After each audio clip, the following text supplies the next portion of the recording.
and welcome back to Wounded on Sixes. Today we're going to be taking a look at my first build out of the new Death Guard Codex for the Champions of Contagion detachment. We're going to go over the army list, why these units are in the list, what our strategy is with them, and what we're hoping to accomplish with this list going forward. I think that the Champions of Contagion detachment is one of the best ones in the book, and I'm going to go over why I built the list around that detachment because I think it is really spicy.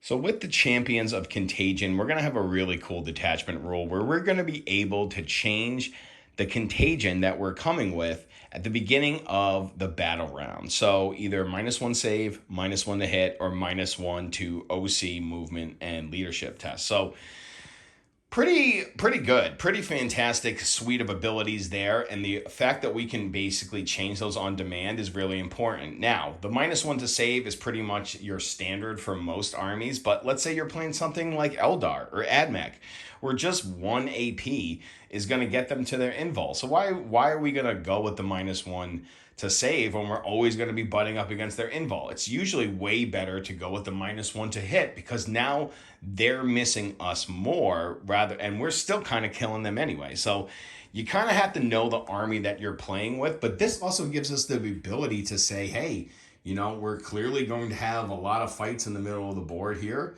I think I'm tougher than this army. I'm going to go with the -1 to hit because, I have a good chance of killing them even without the -1 to save. Having that kind of flexibility in your game is what's going to make this detachment that much better. And I think that there are a couple of other enhancements to allow you to get even more contagions active at one time. So I don't have any in this list right here, but it's certainly something I'm going to want to experiment as this list goes forward. So let's go ahead and get into the army list now. Starting off here, we're going to have 2 units of Poxwalkers. We're going to have a unit of 10 and a unit of 20. Now, the unit of 10 is really just going to kind of hang out on our backfield objective, unless, of course, the secondary doesn't really give us any points for holding our back objective. Then we may make a choice not to put them there. But for the most part, in most missions, we're going to start them in the backfield, and they're kind of just going to screen us out a little bit back there. As for the 20-man, though, I want to get really aggressive with this unit early. I want to put them in the middle of the board, and I want to use that infiltrate as much as possible. It's a 20-man unit, so we should be able to take up a bunch of real estate in the middle of the board, and that's really what we're looking to do here, because we're looking to try to frustrate our opponent in the middle of the game so that we can get set up with some of our other units and make it impossible for our opponent to catch back up afterwards. So it's all going to start with this 20-man Poxwalker. We want to try to put it in our opponent's, either in the center of the board or around our opponent's natural expansion, if not both. That way, when we get to the next unit that we're going to bring up, we should have a clear landing pad to drop our PlagueMarines in and hold those objectives, hopefully throughout the rest of the game, or at least frustrate our opponent enough that they're basically off kilter. And we're basically going to use these guys to keep the tempo on our side of the board by forcing our opponent to have to deal with this big brick. Moving right along to the heart of the list, we have 2 units of 7 PlagueMarines. And most of these are set up almost exactly the same, but there are some changes. So I'm going to go over the 2 different units here, what makes them special, what our strategy is around them. So first off, we have a 7-man unit. It's going to have the Malignant Plaguecaster, who's fantastic. He's going to give us sustained hits if the target that we're targeting is in Contagion or Afflicted. The PlagueMarines themselves, when they hit something, are going to put it into Affliction, so they're going to be little Affliction machines. Along with him, we're going to have a Biologus Putrifier. He will give us lethals on 5s, which is really nice. There is a stratagem in Champions of Contagion which allow us, if a unit is led by 2 characters, to give them fight first. So we could essentially, for a CP, make this unit sustained, lethals on 5s, and fight first, which is a very deadly combination, and is going to make these guys really hard to shift. There's also 3 bubonic weapons, 2 heavy weapons, a melta, and a plasma gun in there for good measure. or I'm sorry, a Melta and a Blight Launcher in this one. There's a Plasma in the other one. So a good mix of firepower and melee ability, but it is that Plaguecaster and the ability to lethals and then also fight first with a stratagem that's going to really keep our opponent off their toes with this unit. Moving over here, we have another 7-man. This also has a Malignant Plaguecaster, so they'll have sustained hits 1 against lethal or afflicted targets. We also have the Foul Blightspawn in here, so he will get 1 turn of fights first. But we also have another stratagem here that can give a unit lethals on 5 or criticals on 5s. So for both of these units, when we don't have the character to give us the buff, we have a stratagem to give us the buff, which is really, really cool. So we can kind of like always have sustains, lethals, and fight first on all of these units. And again, those sustained and lethals are procky on 5. So really, really powerful here. Again, 2 heavy plague weapons, 3 bubonic weapons, a blight launcher, and 2 plasma guns, 1 being on the captain as well. So there's going to be, again, a great mix of firepower in these lists. And really what we're looking to do is we're looking to take these Poxwalkers, we're looking to run them or infiltrate them up the board, block our opponent from getting on the center or their natural expansion, and then driving up these 2 units, 1 for the middle objective, 1 for our opponent's objective, and really go to town and block them out from being able to get there. The Rhinos should be able to throw us up. The Rhinos are really cool too because they now buff the units when they get out. So we do have to fire with the Rhino first, unfortunately, but you know, if we shoot with the Rhino and then we shoot with the guys that come out, we're going to be able to re-roll the wound rolls against them, which is really, really cool. I like this ability much more, and I think these packages right here, I mean the 7-man for like 130 points is really, really good. I mean, I think that's the sweet spot. The fact that I can fit 2 of these units in, mix and match the characters, but still have the ability with a stratagem to get the same bonuses to lethal to crits on 5s and fight first, just is what really drew me to this detachment. And the fact that I've now built out these PlagueMarines to take advantage of that, I think is really what's going to put this list above the rest. As we move along here, we have the heavy infantry brought to you by the Deathshroud Terminators. One is going to be led by a Lord of Contagion. The Lord of Contagion is absolutely fantastic, giving the units sustains and lance on the charge, making the Deathshroud very powerful and able to even punch up into vehicles. The Deathshroud themselves lost the -1 to wound ability, but they are going to get the deep strike within 6, which is absolutely fantastic. Almost guaranteeing that they're going to get into combat with those big scythes there. Absolutely fantastic. T7, 4 wounds, very hard to shift, even 3-man units, although a 6-man would probably be impossible. I thought about just running 1 6-man, but I wanted the ability to get more, you know, Terminator characters in here, and I also wanted the ability to give a Deathshroud to each to one of the PlagueMarines that are kind of going to try to hold down those middle and opponent natural expansion objectives, just to give them some, you know, heavy support in the backfield. We also have another unit with Typhus. Typhus is going to continue to throw mortal wounds around the board with his psychic power. Absolutely fantastic. He's also going to make the unit -1 to hit in melee.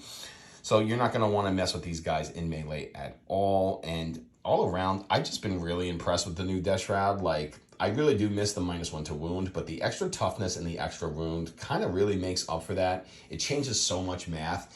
And you'd be surprised how long it takes to take out even a 3-man unit now. So I'm really impressed with the Deathshroud. I think they're fantastic. I think they should be in every single list. I still think that they're better than the Blight Lords, but yeah, the Deathshroud are really, really spicy, and I'm really hoping that in this list with our strategy, they're going to be able to kind of be the counterpunch once somebody tries to take our PlagueMarines off the juicy middle objectives. Moving over to heavy firepower, we have a Myphitic Blight-hauler here. Now the Blight-haulers have gotten pretty decent. They have +1 to hit, +1 to wound against monsters and vehicles, which is basically all they're ever going to be shooting at. They also have lethals on their Meltagun now, which is also really good. So even if you don't, you're having trouble punching through, that lethal hit may be able to punch through. And again, it's a multi-melta with melta, the melta damage there. So if you get up and close and personal, the frag missile is also pretty good as well. This is a pretty decent shooting platform for 90 points. I had more in here and I've slowly reduced them down, mainly because I wanted to bring in one of the new heavy blight launcher drones. I think I may have played this in my last game. I can't remember.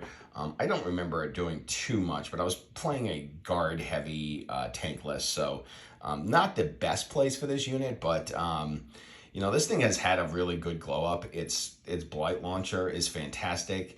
It can spread contagion around, which is really good for us because we have these Deathshroud that we want to drop within 6, and those units have to be afflicted. So if we can kind of shoot and kill with the heavy blight or the bloat drone here, that we can spread contagion to things that enemy units around the one that we kill with this. Not the easiest thing to get off, and I'm not the biggest fan of the timing on it, but it's okay. It's a very strong weapon though. I only have the one heavy blight launcher drone. May have to pick up another one. We'll see. I kind of feel like the bloat drone is definitely on the Nerf Bat City, so we'll definitely see there. Moving over to the rest of our dedicated anti-tank, and I'm going back to the Knights here, guys. Couple of reasons why. One, the Knights really haven't changed. No point changes, no rules changes with them because they're not in the Death Guard Codex. But, what made Knights really good was that even though they can't spread contagion, they can benefit from it. And now that we have the ability to kind of throw contagion around by like shooting things with our heavy blight launcher or shooting things with our PlagueMarines, like it makes it so that these guys are going to be benefiting from the Death Guard rules that much more often. I also find that the Plague Burst Crawler, while improved, is not worth 195 points. I mean, it's a great tank. It's got an invul. The entropy cannon has gone to 36 inches, which is really nice. But its ability, its mortar ability is just okay. I found it really hard for it to get off, and that was in Mortarian's Hammer. So I can imagine it'd be even harder in a detachment like Champions of Contagion. So I went with the Knights instead. I have 2 Brigands here with all the accoutrements. We have the 2 Avenger Chain Cannons, the 2 Demon Breath Spears, and the missile hats there. These guys are awesome. They move 12. They have 8 OC. They have a 5-up invul to shooting, which is really nice. So we're getting basically almost the same effects that we do from the Plague Burst Crawler, but with a lot more speed, a lot more deadly firepower, if you ask me. Those Avenger Chain Cannons are really good against infantry. Not that we have problems with infantry, but it's nice to have. The indirect missile hats can be very effective against, lighter armies like Eldar and Sisters and stuff like that. And the Melt of Breath Spear, if it hits, it's popping something. Then we also have the Karnivore. The Karnivore is really good. We can even think to look to rapid ingress him. Something I need to get better with my gameplay is rapid ingressing my Karnivore in. I don't know if we're going to have the CP available because we want all that CP for those PlagueMarines here, but maybe we will have the CP to rapid ingress him, although there's so many other targets here. This guy's awesome. He moves 14. He can reroll his charge rolls. And he has the kind of weapon profiles that he can go into anything and mess stuff up. So that's what I really like about the Karnivore. And the Knights, again, they just kind of give an extra layer to our playstyle where, we can bring in some fast-moving PlagueMarines, back them up with some really heavy firepower on the Knights, or even just put our Knights on our natural expansion, have them fire away, and good luck taking 16 OC off of it.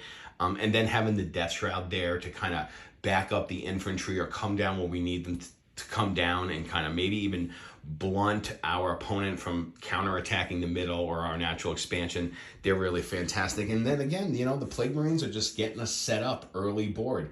In the middle of the board, controlling the board. The more of the board we can control with Death Guard, the better, because eventually we'll have the contagion everywhere, and then all of our rules will be, green lighted there. So this is the list. This is my first pass at the Champions of Contagion. I do have an RTT coming up this Saturday, and I'm thinking about bringing this list. So why don't you let me know what you think about it?